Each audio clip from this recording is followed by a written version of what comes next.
Here's the problem with prong collars, choke collars, and e-collars. Is that I was talking about earlier, is that you always have negative side effects. There's no denying it. There's always negative side effects. One of the things you have is called cross associations. The other thing is the dog can develop a tolerance. And then the last thing is you can suppress behaviors, which isn't always a good thing. And I'm going to tell you a story about a time that I was attacked by a dog because a trainer had suppressed the dog's behavior. But let me talk about the first thing, cross associations. When you have a dog, say on a prong collar, and your dog sees another dog, the first thing your dog's going to want to do is go say hi to that dog. He sees his own species, he wants to go over there. So what's the dog do? Your dog starts to pull towards that other dog. Now, the behavior, pulling, is what we want to stop. So we give the dog a correction on the prong collar or a choke collar. We give him a correction. Now the dog gets the correction while he's looking at another dog. Pain, looking at another dog. Pain, looking at another dog. This is where cross associations come in. So your dog sees the dog, he starts pulling, you give a correction, we're correcting for the pulling, but your dog associates the correction with the sight of another dog.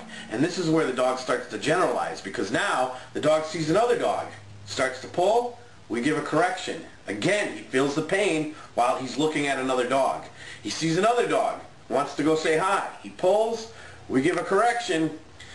He gets the correction as he's looking at another dog. So it starts to happen every day with different dogs.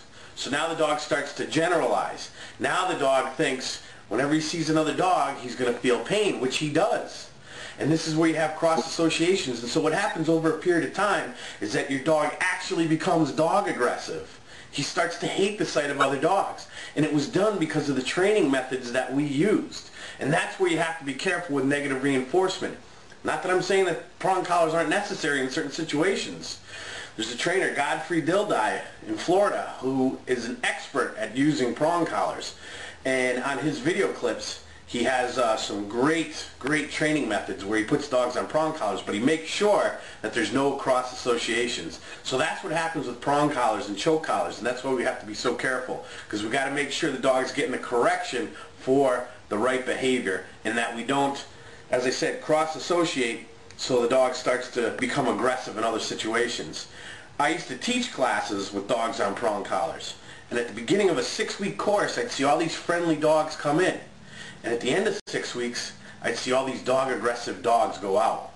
And that was because they were constantly getting corrected in the presence of other dogs. So that's where you have to be careful.